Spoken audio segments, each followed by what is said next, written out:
थे। अगर हमारे गृह मंत्री ने 370 हटाया नहीं होता तो इतने स्वाभिमान से ये जाकर अपना भारत जोड़ो का समापन वहां नहीं कर सकते। सर, जिस कश्मीर में लाल चौक पे जाकर इन्होंने अपने भारत जोड़ो का समापन किया, उस क्षेत्र में जाके इतने स्वाभिमान से ये समापन कैसे कर सकते थे? अगर हमारे गृह मंत्री ने 370 हटाया नहीं होता तो इतने स्वाभिमान से ये जाकर अपना भारत जोड़ो का समापन वहां नहीं कर सकते। सर, अगर इनके घोटाले अगर किसी ने निकाले तो अंक खत्म हो जाएंगे, पर इनके घोटाले समाप्त नहीं होंगे। सर, ये चीज ऑपोजिशन ने याद रखनी चाहिए। जो काम करता है गलतियां उनसे ही होती हैं। आपने ना कभी काम किया, ना लोगों के लिए कभी प्रयत्न की, ना लोगों के लिए कभी जॉब्स अपॉर्चुनिटी कैसे आएगी देश में उसके लिए काम नहीं किया।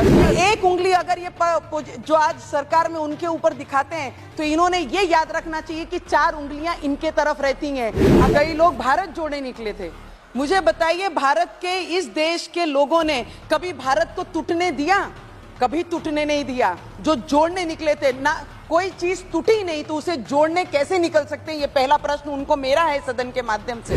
वो पाकिस्तान हमारे देश का नमक खाता था और आतंकवादी हमले हमारे देश पे करते थे, पर 2014 के बाद मोदी जी ने उनकी भाषा में उनसे बोलना सिखाया कि जिस भाषा में तुम सीखोगे उस भाषा में तुम्हें सिखाएंगे। उस तरीके से आज हमारे मोदी जी काम कर रहे हैं। टाटा हो या अंबानी हो या अडानी हो, ये कितने लोगों को रोजगार इनके माध्यम से इस देश के मिला है।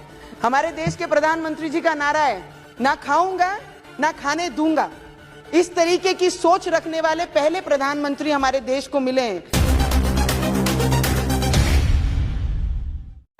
मोदी जी पर बहुत सारे लोगों ने अलग अलग बातें कही हैं। उसके अलावा मैं ये चीज बोलना चाहूंगी, कपड़ा, रोटी और मकान और स्वास्थ्य और हेल्थ के ऊपर अगर किसी ने इस देश में पहली बार प्रधानमंत्री जी ने ग्राउंड पे जाकर लोगों से बात कर चर्चा कर वो एम्स को रिलेटेड हो या अपने आवास को रिलेटेड हो या किसान के निधि के लिए हो या किसान को कर्ज माफी के लिए हो या विद्यार्थियों के स्कॉलरशिप से लेकर हो या विद्यार्थियों के साथ स्पोर्ट्स में हो, क्रीड़ा क्षेत्र में हो, हर क्षेत्र को अंडरलाइन करके इस देश के प्राइम मिनिस्टर जी ने ये देश का हर व्यक्ति आगे बढ़ना चाहिए, ना कि पॉलिटिकल बैकग्राउंड को बिलोंग करने वाले लोगों को आगे बढ़ाने का काम उन्होंने नहीं। उन्होंने एक काम किया है, जो जरूरतमंद है जिन्हें आवाज नहीं उन्हें आवाज देने का काम किया है। किसानों को कर्ज माफी करके उन्हें आगे बढ़ाने का काम किया है। किसानों को वर्षाना जो 6,000 रुपया दिया वो देकर उनको मदद करने का काम किया है।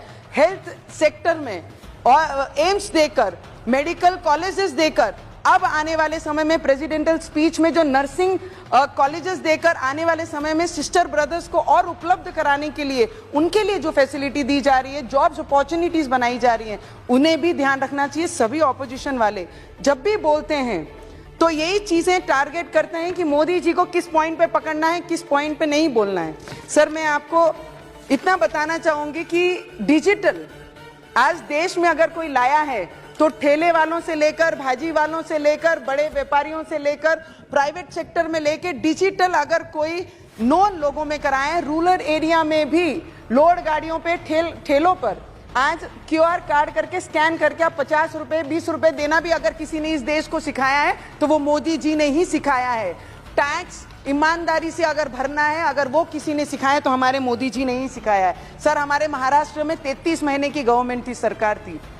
आमच्या महाराष्ट्रामध्ये 33 महीने सरकार में हनुमान जी का नाम लेना और राम जी का नाम लेना बहुत बड़ा गुनाह था, पर आज हमारे डिप्टी CM साहब, हमारे उप मुख्यमंत्री और मुख्यमंत्री शिंदे साहब की सरकार में जो राम का नाम लेगा, जो हनुमान का नाम लेगा, वो देशभक्त होगा, उनका सत्कार हमारे महाराष्ट्र में होता है। आज वो सरकार है। सर, प्रेसिडेंशियल स्पीच में जेल का अनुभव है सर मुझे, 14 दिन का।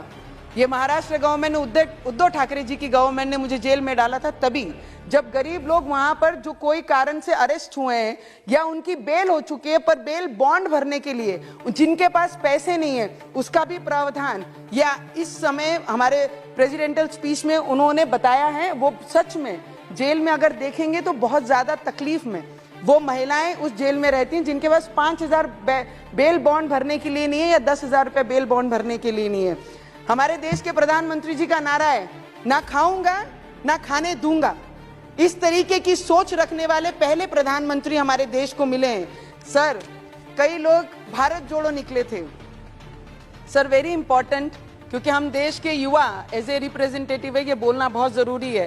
कई लोग भारत जोड़ने निकले थे। मुझे बताइए, भारत के इस देश के लोगों ने कभी भारत को टूटने दिया? कभी टूटने नहीं दिया। जो जोड़ने निकले थे ना, कोई चीज टूटी नहीं तो उसे जोड़ने कैसे निकल सकते हैं? ये पहला प्रश्न उनको मेरा है सदन के माध्यम से।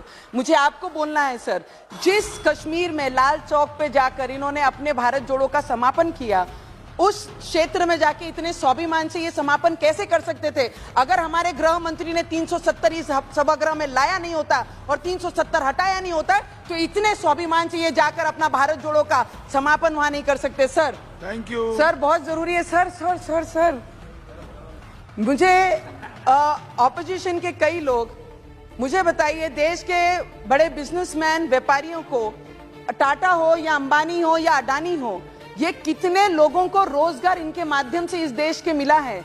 मुझे ऑपोजिशन को एक प्रश्न पूछना है, ये एक उंगली अगर ये जो आज सरकार में उनके ऊपर दिखाते हैं, तो इन्होंने ये याद रखना चाहिए कि 4 उंगलियां इनके तरफ रहती हैं। अगर इनके घोटाले अगर किसी ने निकाले तो अंक खत्म हो जाएंगे, पर इनके घोटाले समाप्त नहीं होंगे। सर, ये चीज ऑपोजिशन ने याद रखनी चाहिए। जो काम करता है गलतियां उनसे ही होती हैं। आपने ना कभी काम किया, ना लोगों के लिए कभी प्रयत्न की, ना लोगों के लिए कभी जॉब्स अपॉर्चुनिटी कैसे आएगी देश में, उसके लिए काम नहीं किया। Sir sir, last 2 minute sir, just 1 minute में समाप्त कीजिए।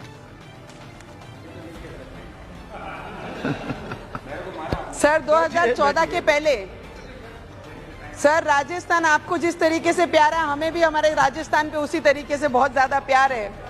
2014 से पहले सर, पाकिस्तान का परिस्थिति अगर देखते थे तो सरकार उन्हें मदद करती थी। वो पाकिस्तान हमारे देश का नमक खाता था और आतंकवादी हमले हमारे देश पे करते थे। पर 2014 के बाद मोदी जी ने उनकी भाषा में उनसे बोलना सिखाया कि जिस भाषा में तुम सीखोगे उस भाषा में तुम्हें सिखाएंगे। उस तरीके से आज हमारे मोदी जी काम कर रहे हैं। मुझे लगता है प्रेसिडेंटल स्पीच के ऊपर सभी ने अपने अपने अलग राय, अपनी अपनी विचार रखी हैं। मैं फुल हार्टेड हमारे आदिवासी क्षेत्र के आदिवासी महिला जो प्रेसिडेंटल हैं, आज प्रेसिडेंट हैं, उनके स्पीच के ऊपर आपने मुझे बोलने का मौका दिया। मैं दिल से मेरे आदिवासी भाई बहनों की तरफ से इस सदन का, मोदी जी का और सभी का दिल से बहुत बहुत धन्यवाद करती हूँ। जय श्री राम। राम राम।